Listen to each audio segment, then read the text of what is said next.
People often seek out and like easy answers. They don't like open problems that they struggle with and don't know the answer to. They want to have an answer that they believe is right, that they think is clever and smart and would solve the world's problems if only everyone would listen, and so on. Religion is a common source of answers for many people. And even if they partially recognize that those are not the greatest answers, which some religious people do. Some think religion is amazing, but some of them are one foot in, one foot out. But even if they recognize some flaws, many of them would rather have the answers than be unsure, uncertain, ignorant. So this comes up with a lot of things that are seen in a more rational light too, not just with religion. I think capitalism is a good example. I happen to think capitalism is correct, but that doesn't stop most pro-capitalist people from having no idea what they're talking about.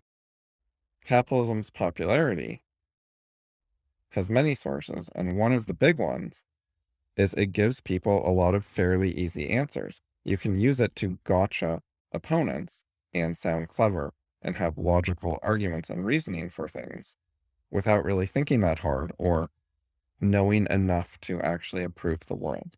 You can know things that sound like fairly simple yet complete correct answers to important problems, like deregulate it, have more freedom, get rid of subsidies, get rid of price controls, stop printing money, go back on the gold standard. Each of those answers has some merit to it. It's not just a wrong answer, but it's not deep enough. It is not enough analysis and understanding and knowledge to actually solve problems in the world. It is just a soundbite. And the implication when you say that soundbite is a bunch of theory and reasoning and knowledge to back it up.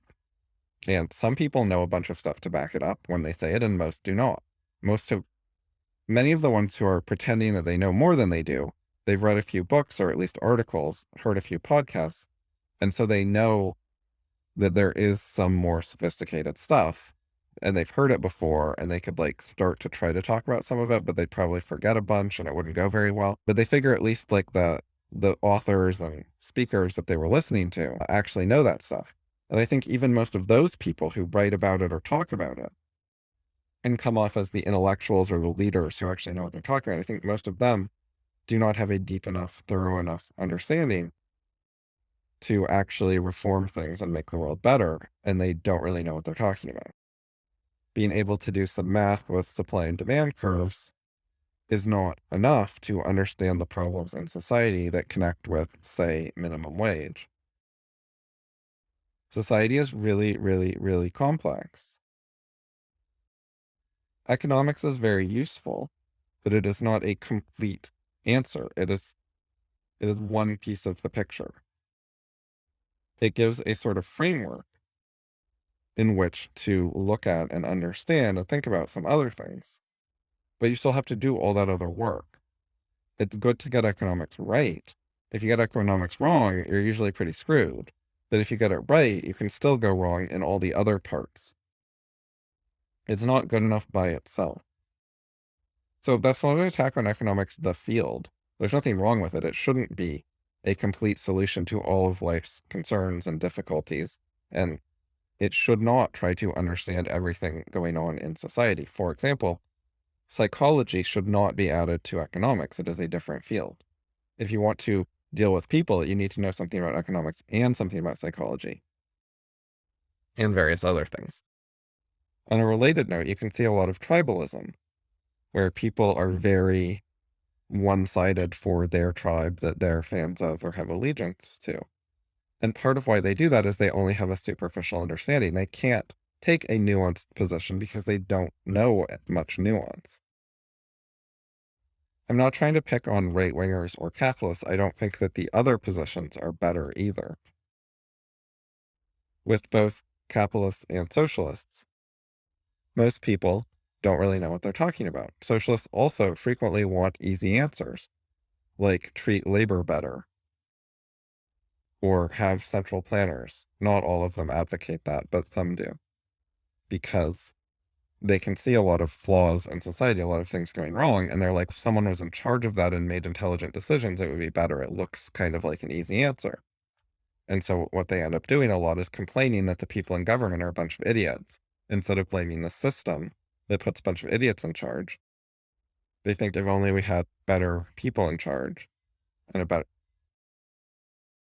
often they think if they were in charge, they'd do a lot better. And the problem is like corruption and bad faith efforts, rather than understanding that it is really, really hard to lead a complex society and make decisions that affect lots of people and avoid unintended consequences and so on. Anyway, most people aren't that smart and aren't that knowledgeable on for every major position. I don't think capitalism and socialism are equal, but in various respects, they are equal. Like, not all respects. There's some differences in content and logic and stuff, but both of them have large fan groups, most of whom are not very sophisticated. Only a small minority of the people actually know much about it. And of them, only a small minority are very smart and rational and stuff. And do the smart and more reasonable people float to the top and get most of the influence and attention and stuff? Short answer, no. I don't think they do. I think that smarter or more rational people are overrepresented among the high status people, the people who are listened to, who have a following. But despite being overrepresented there, plenty of smart people get no attention, and plenty of dumb people get a lot of attention. Overrepresented, just they're, say, 1% of the population, but 3% of the representation. That would be overrepresented by a lot. They're getting triple representation among the influential people, but they're still a small minority. It also depends on what kind of standards you have. So if you go look at 20 experts and you find a decent variety, something kind of like a random sample, instead of getting all your experts from the same one or two sources, then you're very likely to find at least a couple people who are pretty competent, who are clearly above average, who know some stuff. However, I think you're pretty unlikely to find anyone who's really great. Those people are a lot rarer. But among the people who get a lot of attention, there's usually a decent amount of like basic competence mixed in, instead of just everyone being completely clueless and no one reading books and so on. Whereas if you take a group of non-influential people, like some guy and all his friends, it could easily be that no one in that group is competent. None of them have read any of the books, or at least don't remember what was in any of the books. But there are plenty of people who don't read and none of their friends read.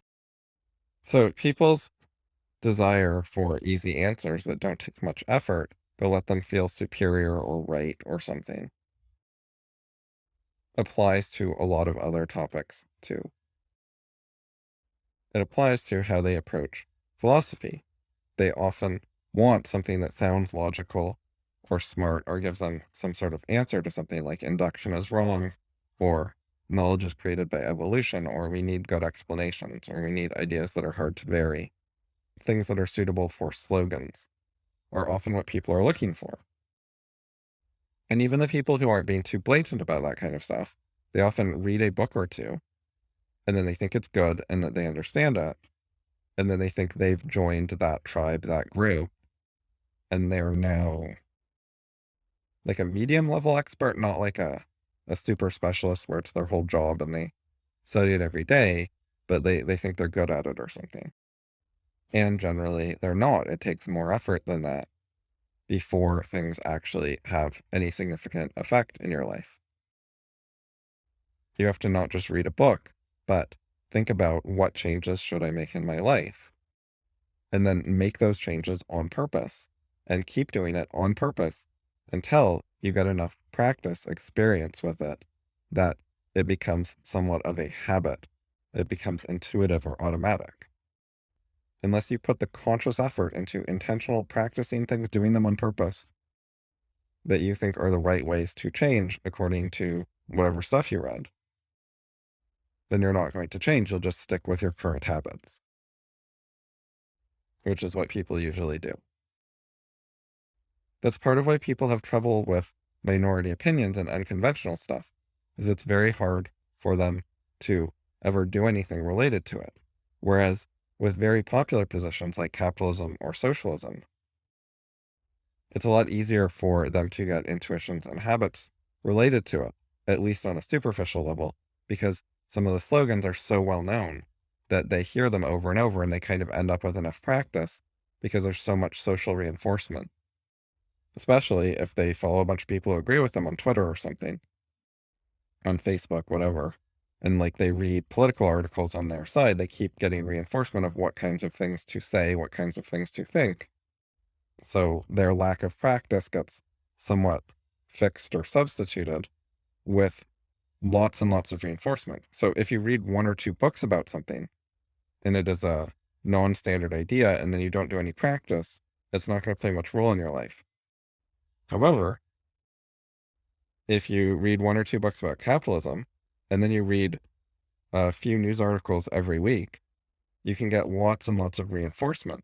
If you're reading the right kind of articles, they can all tell you you're right and remind you why you're right and tell you new slogans and reinforce things for you. So it can become an integrated, significant part of your life instead of just this thing you read and kind of started to forget about. Joining a community can have a similar effect. So people who are bad at studying and practicing, if they join a social group like an internet forum and talk with like-minded people enough, that can reinforce things enough. Usually, again, only at a very superficial level where certain slogans or memes or whatever circulate enough and get repeated enough that even though the person never really does practice, they hear those things so many times that they become automatic, things that they can think of and whip out at a moment's notice in a conversation. Often, those kinds of things, though, they're only used in conversation, not in decision making, not in thinking things over. Like it's a mode they go into when they're having a political debate or a philosophy debate, but most of the time, their political or philosophical knowledge doesn't connect to what they're doing.